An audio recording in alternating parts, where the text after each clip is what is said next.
తీసుకొస్తాం. బెంజీ కుమారి మాయావతి గారు ఏ విధంగా అయితే ఉత్తరప్రదేశ్ లో కోట్లాది మంది ప్రజల జీవితాలను బాగు చేసిండ్రో, ఏ విధంగా అయితే సంపదను పేద ప్రజలకు పంచిండ్రో, ఆ విధంగా తెలంగాణలో బెంజీ కుమారి మాయావతి గారు ఏదైతే ఆదేశించినట్టుగా తప్పకుండా మరి తెలంగాణలో కూడా బహుజన రాజ్యాన్ని తీసుకొస్తామని మీ అందరి తరపున నేను మాననీయ ఆదరణీయ బెంజీ గారికి మాట ఇస్తున్నా. మిత్రులారా, చిత్తమా బెంజీ గారికి మాట గట్టిగా. మిత్రులారా, మరి ఇంత చక్కటి మరి మీటింగ్ వచ్చిన మీ అందరికీ ధన్యవాదాలు తెలుపుతూ మరి ఈ రోజు మరి బట్టే జానయ్య గారు, మరి అదే విధంగా సూర్యాపేట నాయకులు, బహుజన్ సమాజ్ పార్టీ నాయకులు ఇప్పుడు బెంజీ గారిని గజమాలతో సత్కరించాల్సిందిగా కోరుతూ మరి ఈరోజు కోరుతున్నాం. మిత్రులారా, మరి ఎవరికి దక్కది సూర్యాపేట పట్టణ ప్రజలకు కుర్చీలు ఖాళీగా ఉన్నాయి. రండి సిస్టర్స్, ఇక్కడ సైడ్ రండి, కుర్చీలో కూర్చోండి ప్లీజ్.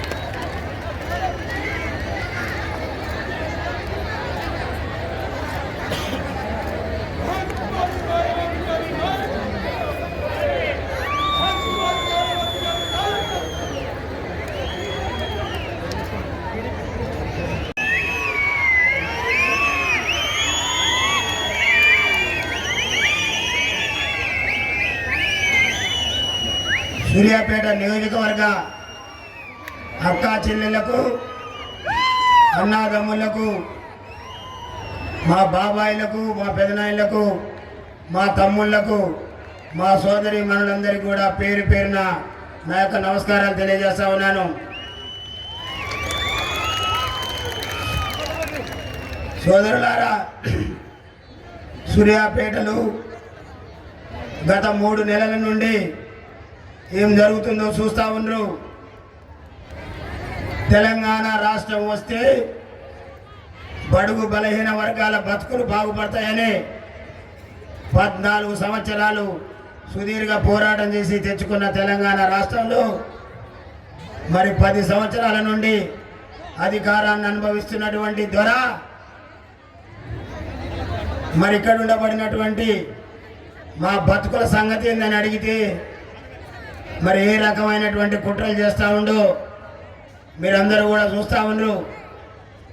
99% ఉండబడినటువంటి మనం 75 ఏళ్ళు అవుతుంది భారతదేశానికి స్వాతంత్రం వచ్చి, మరి మనం ఓట్లు వేస్తానే ఉన్నాం, వాళ్ళ అధికారాన్ని అనుభవిస్తూ ఉండరు. ఓట్లు వేసేటటువంటి మనం, మన కడుపులో పుట్టినటువంటి పిల్లలు మరి ఏ రకమైనటువంటి జీవితాన్ని అనుభవిస్తున్నారు. మరి ఆ యొక్క ఓట్లు ఎంచుకున్నటువంటి నేతల పిల్లలు మరి ఈనాడు అమెరికా, ఆస్ట్రేలియా, జర్మనీ, జపాన్లలో సెటిల్ అవుతా ఉండరు. సోదరులారా, ఆలోచన చేయాల్సిందిగా విజ్ఞప్తి చేస్తా ఉన్నాం. మన తాతలు చదువుకోలే పోస్తే ఓట్లు వేసి వచ్చినటువంటి చరిత్ర. మరి ఈనాడు చదువుకున్నాం, సంస్కారవంతులమైనాం, మరి మన బతుకులు బాగుపడతాయంటే తెలంగాణ ఉద్యమం చేసినాం. తెలంగాణ ఉద్యమంలో మరి అశువులు బాసినటువంటి కుటుంబాలు కూడా బడుగు బలహీన వర్గాలే. మరి ఏ ఒక్క కేసీఆర్ కుటుంబమో, మరి ఇక్కడ సూర్యాపేటలో జగదీష్ రెడ్డి కుటుంబంలో ఏ ఒక్కరు కూడా బలిదానం కాలే తెలంగాణ కోసం. అయినా తెచ్చినటువంటి తెలంగాణ రాష్ట్రాన్ని వాళ్ళ చేతిలో పెడితే ఈనాడు ధనిక రాష్ట్రాన్ని కాస్త అప్పుల రాష్ట్రంగా మార్చినటువంటి చరిత్ర. మరి సోదరులారా, తెలంగాణ ప్రాంతంలో ఉండబడినటువంటి మనందరికీ కూడా మాయ మాటలు చెప్పి తెలంగాణలో అధికారంలోకి వస్తే ఇంటికో ఉద్యోగం అన్నారు. వచ్చిందా ఉద్యోగం? డబల్ బెడ్రూమ్ వచ్చిందా? నిరుద్యోగ సమస్య తీరిందా? రైతు రుణమాఫీ వచ్చిందా? రాలేదు. మరి కష్టపడి తెచ్చినటువంటి తెలంగాణ మరి నాడు ఈ ధోరణి అయ్యా మరి మాకు ఇచ్చినటువంటి ఒక్క హామీ కూడా నెరవేరలేదని అడిగితే రాత్రికి రాత్రే 75 కేసులు. అవునా? కాబట్టి దయచేసి ఇక్కడ ఉండబడినటువంటి బడుగు బలైన వర్గాలు ఆలోచన చేయాలి. 75 ఏళ్ల నుండి వాళ్ళు చెప్పేటటువంటి మాయ మాటలినే మరి ఓట్లేస్తా ఉన్నాం. వేసిన తర్వాత అధికారంలోకి వచ్చినటువంటి వాళ్ళు ఇవాళ మనల్ని బానిసలుగా చూస్తూ ఉండ్రు. అందుకే ఈ బానిస బతుకులు బతకలేకనే ఇవాళ తిరుగుబాటు మొదలైంది. తిరుగుబాటు చేద్దామా? చేస్తారా? గట్టిగా దొరలని ఇక్కడి నుంచి పంపుదామా? మరి అలా తుంగతుర్తి నుంచి వచ్చినటువంటి దొరలు సూర్యాపేటలో ఒక్క నాయకుని కూడా మరి ముందుకు పోకుండా అణచివేసేటటువంటి కుట్రలు చేస్తా ఉన్నారు. అందుకే సోదరులారా, మరి చావు నోట్లో తలకాయ పెట్టి ఈనాడు యుద్ధంలో ముందుకు వస్తా ఉన్నా. దయచేసి మీరందరూ కూడా ఆలోచన చేయాల్సిందిగా విజ్ఞప్తి చేస్తా ఉన్నాం.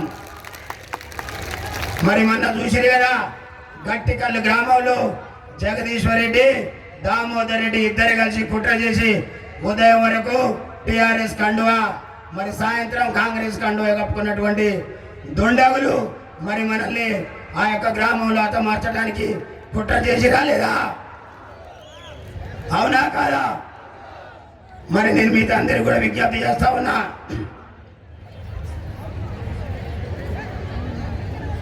పారిపోదామా? ఈ దొరలు ఇక్కడి నుంచి పంపుదామా? అందుకే చెప్తా ఉన్నా, మనం ఓటు వేసేటప్పుడు ఆలోచన చేయాలి. మనం ఒక్క ఓటే కదా వేస్తే ఏమవుతుంది అనుకుంటే మన బతుకులు ఎడిపోతున్నాయో, మన తలరాత ఎవరు రాస్తున్నారు మరి ఆలోచన చేయాలి. మన రాత మనం రాసుకునేటటువంటి అవకాశం మరి అది ఓటు ద్వారానే వస్తుంది. జగదీశ్వర్ రెడ్డి సూర్యాపేటకు వచ్చినాడు, మరి కారు లేదు, కారులో పెట్రోల్ లేదు. అవునా కాదా? ఇవాళ ల్యాండ్ క్రూజర్లో తిరుగుతూ ఉండు. ఎవరి వల్ల? మన వేసేటటువంటి ఓటు వల్ల. కాబట్టి సోదరులారా, మరి దొరలకి ఇలా భయపడేటటువంటి ప్రసక్తి ఉండదు. ఇవాళ లక్షల మంది జనాన్ని మన మీటింగ్కి వస్తుంటే పోలీసు బలగాలతోని అడ్డుకుంటా ఉండ్రు. ఇలా జనాన్ని మన దగ్గర రాకుండా చేస్తా ఉండ్రు. ఊర్లలో ట్రాక్టర్లు ఆపుతా ఉండ్రు, ఆటోలు తీసుకుపోయి బస్టాండ్లో పెడతా ఉండ్రు. అయినా ఒక్కసారి ఆలోచన చేయండి, 99% మనం ఉన్నాం. దొరలు ఉన్నది 1%. మరి 3 దొరలు పోటీ చేస్తా ఉన్నారు. కాబట్టి సోదరులారా, ఇవాళ వేసేటటువంటి ఓటు మన జాతకాలు మారుస్తుంది, మన తలరాత మారుస్తుంది. మరి జానయ్య లాంటి వ్యక్తిని మళ్ళీ 100 ఏళ్ళైనా మీరు తయారు చేయలేరు. చేస్తారా? కాబట్టి సోదరులారా, ఆలోచన చేయాల్సిందిగా విజ్ఞప్తి చేస్తా ఉన్నా.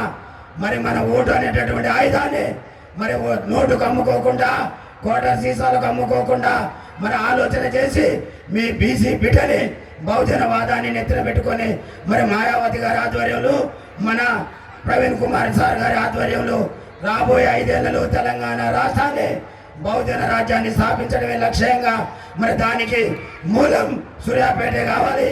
మరి సూర్యాపేట వేదిక మనం ముందుకు పోవాల్సిందిగా మీ అందరూ కూడా విజ్ఞప్తి చేస్తూ మరి బేంజీ మాయావతి గారికి ధన్యవాదాలు తెలియజేస్తా ఉన్నాను. అందరూ లేచి ఒక్కసారి గట్టిగా చప్పట్లు కొట్టండి మిత్రులారా. ఈరోజు ముక్కు మహిళ బేంజీ కుమారి మాయావతి గారికి సూర్యాపేట ప్రజలందరి తరపున హృదయపూర్వక ధన్యవాదాలు తెలిపిన మరి సూర్యాపేట పోరాట యోధుడు వట్టే జానయ్య గారికి ధన్యవాదాలు తెలుపుతూ अभी मैं आदरणीय हमारे अधिनेत्री हमारे नेशनल प्रेसिडेंट बहन जी कुमारी मायावती जी को अपना ख्यालत को अपना बीएसपी के सभी छोटे बड़े पदाधिकारी एवं कार्यकर्तागण,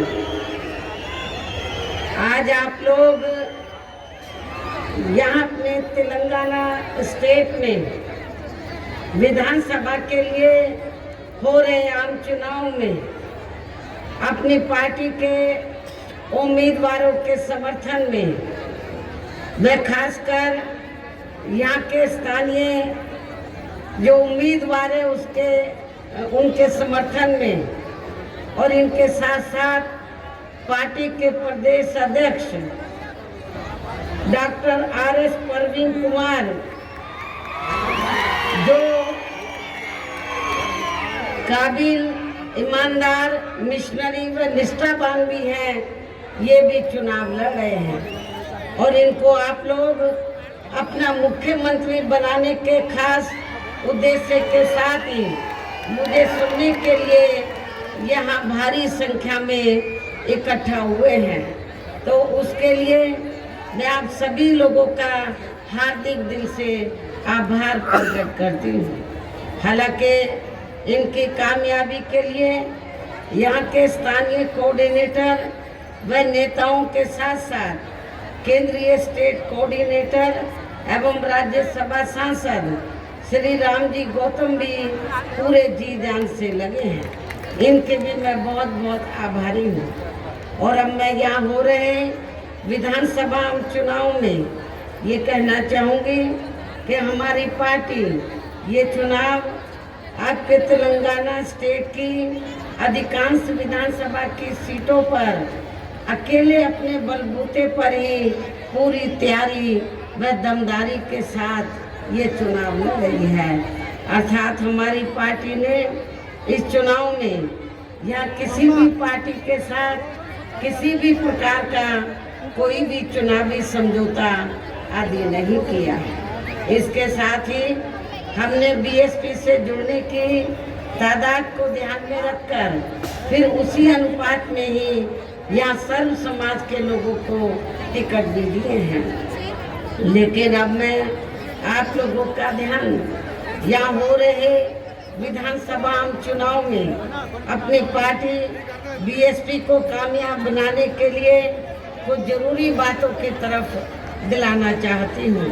और इस संदर्भ में सबसे पहले मैं आप लोगों को ये कहना चाहूँगी कि अपने देश को आज़ाद हुए व भारतीय संविधान को भी लागू हुए अब यहाँ वर्षों बीत चुके हैं। लेकिन दुख की बात यह है कि इस लंबी अवधि में भी यहाँ सभी विरोधी पार्टियों की रही सरकारों में आपके प्रदेश सहित पूरे देश में भी सर्व समाज में से विशेषकर दलितों, आदिवासियों, पिछड़े वर्गों, मुस्लिमों व अन्य धार्मिक अल्पसंख्यकों के साथ साथ गरीबों, मजदूरों, किसानों, व्यापारियों एवं अन्य मेहनतकश लोगों का भी सही से विकास व उत्थान आदि नहीं हो सका है। जिनकी सरकारों की नीतियों व कार्यशैली को अभी ने और ज़्यादा आजमाने की ज़रूरत नहीं है। और इस मामले में खासकर मैं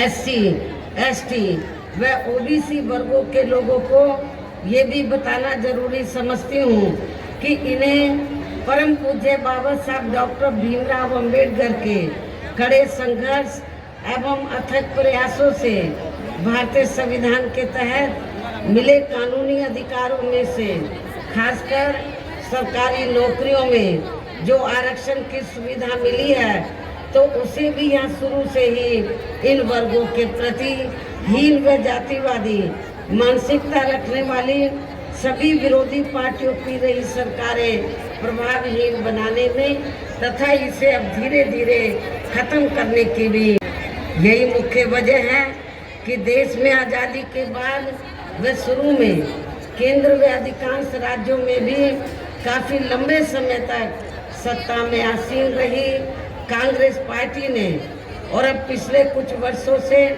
केंद्र एवं काफ़ी राज्यों में भी बीजेपी व अन्य विरोधी पार्टियों की भी रही सरकारों ने इनका ये आरक्षण का कोटा अभी तक भी पूरा नहीं किया है। आपकी यहाँ की जो रीजनल पार्टी की सरकार है तो उसने भी इन वर्गों का आरक्षण का कोटा पूरा नहीं किया है। पदोन्नति में आरक्षण को तो इन्होंने मान्य कोर्ट की आड़ में काफ़ी हद तक खत्म ही कर दिया है और इस मामले में लगभग यही खराब स्थिति हमें यहाँ पे तेलंगाना स्टेट में भी देखने के लिए मिल रही है। इसके साथ ही अब इन वर्गों के लोगों को प्राइवेट सेक्टर में आरक्षण दिए जाने की व्यवस्था किए बिना ही केंद्र व राज्यों में भी ज़्यादातर सरकारी कार्य यहाँ प्राइवेट सेक्टर के जरिए देश के अधिकांश बड़े बड़े पूंजीपतियों व धनना सेठों को ही दिए जा रहे हैं, जिसके कारण अब पूरे देश में इन वर्गों के लोगों को आरक्षण का बहुत कम ही लाभ मिल पा रहा है।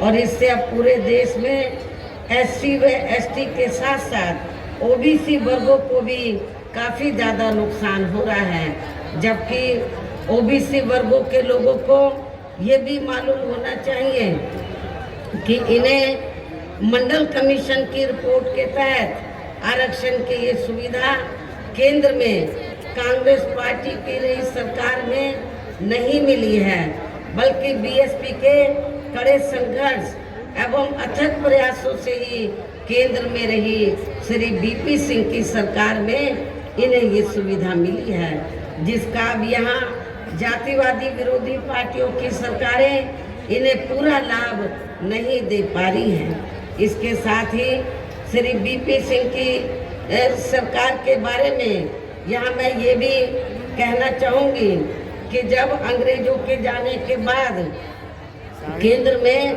कांग्रेस पार्टी सत्ता में आई, लंबे अरसे तक सत्ता में रही, परम पूज्य बाबा साहब डॉक्टर अंबेडकर ने देश का संविधान बनाया, तो उस समय बाबा साहब के अनुयायियों ने तो केंद्र की सरकार से तो ये रिक्वेस्ट किया था, ये अपील की थी, ये मांग की थी, ये गुजारिश की थी कि बाबा साहब डॉक्टर अंबेडकर को भारत रत्न की उपाधि से सम्मानित किया जाए, लेकिन कांग्रेस पार्टी ने तो बाबा साहब को भारत रत्न की उपाधि से सम्मानित नहीं किया। इसके बाद फिर BSP के अथक प्रयासों से ही श्री BP सिंह की सरकार में इन वर्गों के मसीहा परम पूज्य बाबा साहब डॉक्टर भीमराव अंबेडकर को भी यहाँ भारत रत्न की उपाधि से सम्मानित किया गया, जिसके लिए वो हर प्रकार से पात्र भी थे, जो बहुत पहले ही इनको ये सम्मान मिल जाना चाहिए था, जिसके लिए विशेषकर कांग्रेस पार्टी प्रमुख तौर से जिम्मेवार एवं कसूरवार भी है।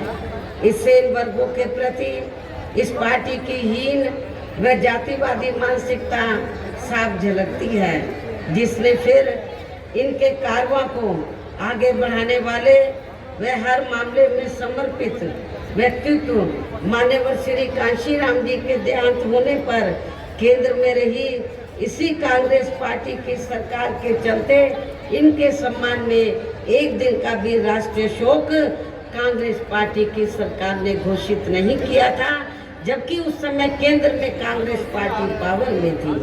यहाँ मैं इन वर्गों के मामले में ये भी कहना चाहूँगी, केंद्र द्वारा अभी हाल ही में देश की लोकसभा व राज्य विधानसभाओं में महिलाओं को जो 33% आरक्षण देने की व्यवस्था की गई है, तो उसमें SC, ST व OBC वर्गों की महिलाओं को अलग से कुछ भी आरक्षण नहीं दिया गया है। इतना ही नहीं, बल्कि इन वर्गों के लोगों को जुल्म जाति से निजात दिलाने के लिए जो भी अनेकों नियम व कानून आदि बने हैं, तो उन पर भी केंद्र व अधिकांश राज्यों की भी सरकारें सही से अमल नहीं कर पा रही हैं, जिससे अब यहाँ खासकर SC व ST वर्गों के ऊपर शोषण करने वाले लोगों का मनोबल और भी ज़्यादा बढ़ रहा है। और इसका सबसे बड़ा एग्जाम्पल ये है कि हमारी पार्टी के कैंडिडेट जो आपके सामने खड़े हैं, मुझे बताया गया कि अभी हाल ही में उनके ऊपर अटैक किया गया, उनके ऊपर हमला किया गया, लेकिन यहाँ की जो कानून व्यवस्था इतनी खराब है कि उन्होंने इनके ऊपर अटैक किया गया और इनको बचाया नहीं गया, इनके ऊपर हमला किया गया।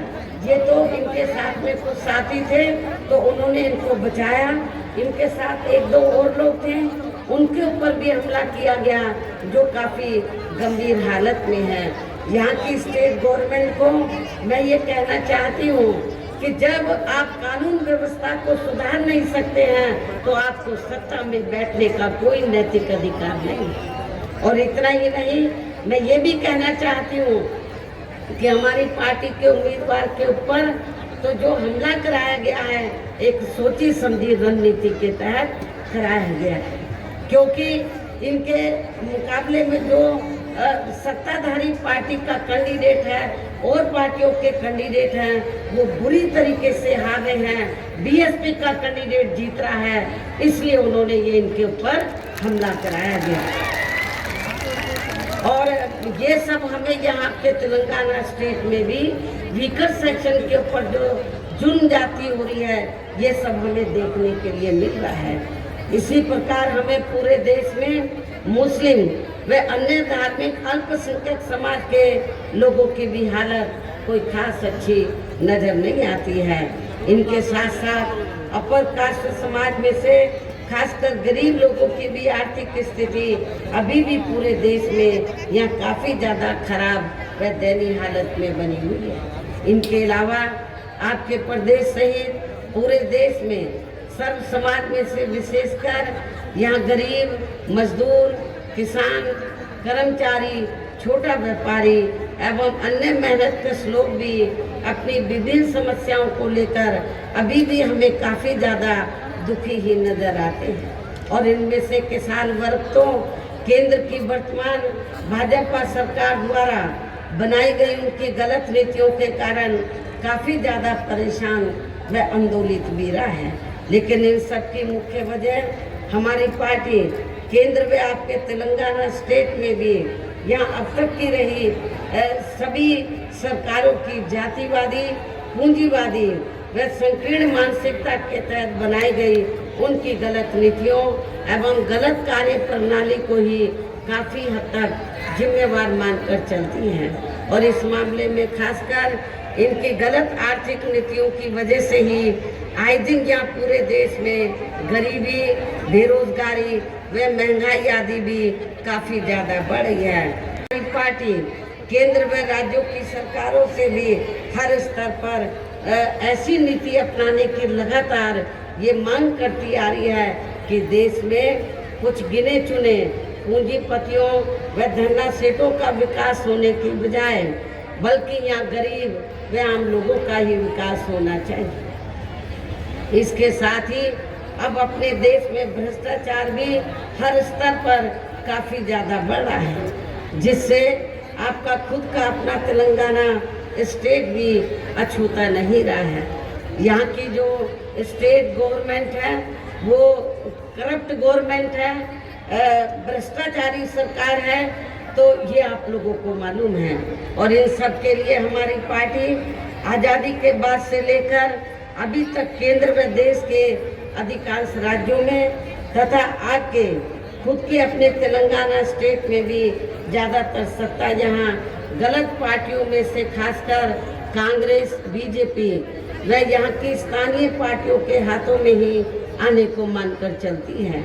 और इन सभी विरोधी पार्टियों को हमारी पार्टी इसलिए भी जिम्मेवार मानकर चलती है क्योंकि आज़ादी के बाद से लेकर अभी तक लगभग ये सभी विरोधी पार्टियां केंद्र व देश के अधिकांश राज्यों में भी ज़्यादातर यहाँ बड़े बड़े पूंजीपतियों व धन्ना सेठों की आर्थिक मदद से ही सत्ता में आती रही हैं। और सत्ता में आ जाने के बाद फिर ये पार्टियां अधिकतर मामलों में अपनी आर्थिक एवं अन्य सभी नीतियां यहाँ जनता की समस्याओं को दूर करने के हिसाब से तैयार नहीं करती हैं, बल्कि देश के उन बड़े बड़े पूंजीपतियों व धन्ना सेठों को ही फायदा पहुंचाने के हिसाब से अपनी अधिकांश नीतियां तैयार करती हैं, जिनके धन व बल से चुनाव लड़कर ज़्यादातर ये पार्टियां केंद्र में आपके राज्य सहित देश के अन्य राज्यों में भी अभी तक यहाँ सत्ता में आती रही, जिसके कारण ही अब पूरे देश में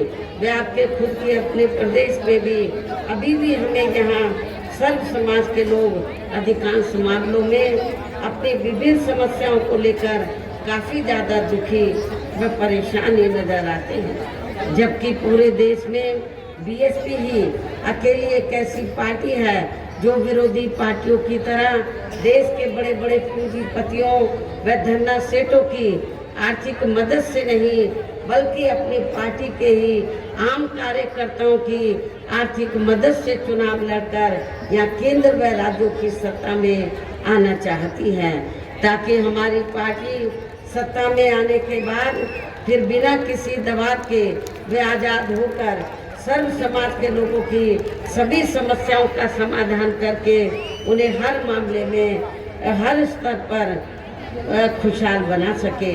और इसी आधार पर चलकर ही आबादी के हिसाब से देश के सबसे बड़े प्रदेश उत्तर प्रदेश में 4 बार हमारी पार्टी ने अपने नेतृत्व में वहाँ सरकार बनाई है।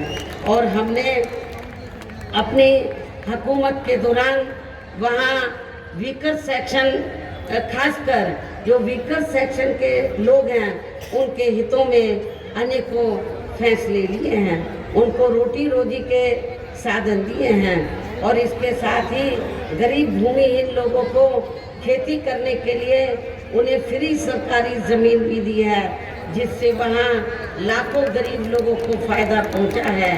गरीब आवासहीनों को सरकारी खर्चे से पक्के मकान भी बना कर दिए हैं। हमने गरीब व बेरोजगार लोगों को बेरोजगारी भत्ता नहीं बल्कि सरकारी व गैर सरकारी क्षेत्रों में हमने उनको बड़े पैमाने पर नौकरी भी रोजगार भी उपलब्ध कराए हैं। इसके अलावा हमारी पार्टी की रही सरकार ने वहाँ विभिन्न क्षेत्रों में लगे लोगों के हितों में भी अनेकों महत्वपूर्ण व ऐतिहासिक कार्य किए हैं। इसके साथ ही हमने उत्तर प्रदेश में सर्व समाज के लोगों के ऊपर किसी भी प्रकार की कोई जुर्म जाति आदि भी नहीं होने दिया है। इतना ही नहीं बल्कि आपके इन दोनों राज्यों में पार्टी और भी ज़्यादा मजबूती के साथ आगे बढ़ती रहे। वैसे यहाँ के तेलंगाना स्टेट के party president Shri RS Parveen Kumar भी अपनी पार्टी को मजबूत बनाने में पूरे जी जान से लगे हैं, जिससे अब यहाँ हो रहे विधानसभा आम चुनाव में पहले से बेहतर रिजल्ट आने की भी काफ़ी संभावना है। और मुझे पूरी उम्मीद है कि आपके तेलंगाना में इस बार बहुत ही चौंकाने वाला रिजल्ट आएगा। बहुजन समाज पार्टी के पक्ष में रिजल्ट आएगा, बेहतर रिजल्ट आएगा और आपकी अपनी सरकार बनने की भी पूरी संभावना है। अंत में अब मैं पुनः अपनी पार्टी के इन सभी उम्मीदवारों को जो यहाँ मंच पर मौजूद हैं, अपनी पार्टी के सभी उम्मीदवारों को पार्टी का चुनाव चिन्ह जो हाथी है, हाथी चुनाव चिन्ह के सामने वाले बटन को दबाकर इनको मैं जिताने की कामयाब बनाने की पुरजोर अपील करते हुए अपनी बात यही समाप्त करती हूँ। जय भीम, जय भारत।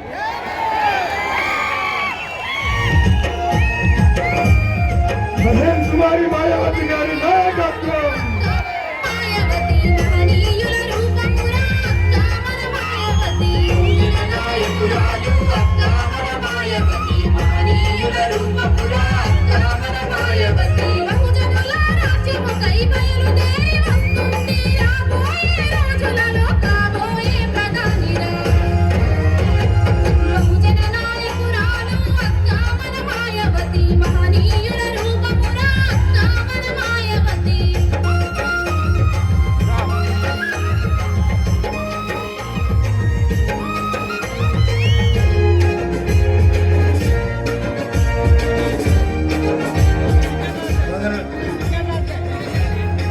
కుట్రలు చేసిన మరి ఆ కుట్రలన్నిటి పడా పంచలు చేసుకొని ఇలా ఇంత పెద్ద ఎత్తున సభకు చేసినటువంటి మా అన్నదమ్ములకు అక్క చెల్లెలకు సోదరులందరికీ కూడా పేరు పేరున ధన్యవాదాలు తెలియజేస్తా ఉన్నాం.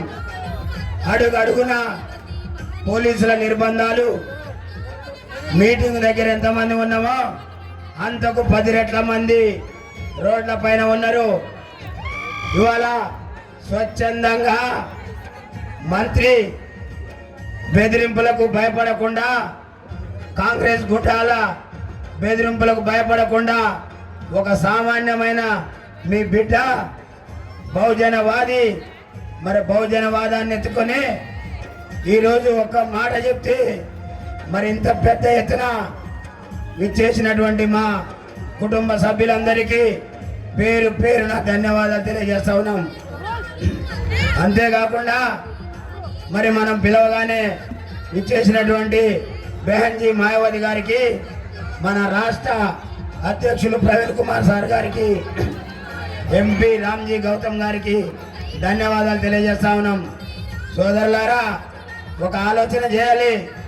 ఇక సమయం ఎక్కువ లేదు, 6 రోజులు మాత్రమే ఉంది. మరి 75 ఏళ్ళ బానిస బతుకులకు మరి విముక్తి దొరకబోయేటటువంటి రోజు ఈ యొక్క నవంబర్ 30వ తారీఖు. ఈ నాయకులు ఇచ్చేటటువంటి ప్రలోభాలు కావచ్చు కాకుండా మరి మీరు వేయబోయేటువంటి ఓటుని ఆలోచన చేయాల్సిందిగా, మీ జాతి బిడ్డ ఈ జాతి భవిష్యత్తు కోసం ఏ ఆకాంక్షలతోనైతే తెలంగాణ తెచ్చుకున్నామో మరి ఆ ఆకాంక్షలు నెరవేరాలంటే ఈ దొరల్ని ఇక్కడ నుంచి పంపాలా లేదా? పంపుదామా? ఈ దొరాహంకారం జగదీష్ రెడ్డి, దామోదర్ రెడ్డి, సంకినేని వెంకటేశ్వరరావు ఈ ముగ్గురు కూడా మరి తుంగతుర్తి నుంచి వచ్చి ఇక్కడ మనల్ని అణచివేస్తా ఉన్నారు. మరి వాళ్ళ అణచివేతని పారదోరాలా లేదా? కాబట్టి సోదరులారా, ఇక్కడికి వచ్చిన ప్రతి కార్యకర్త కూడా మరి ఆలోచన చేయాలి.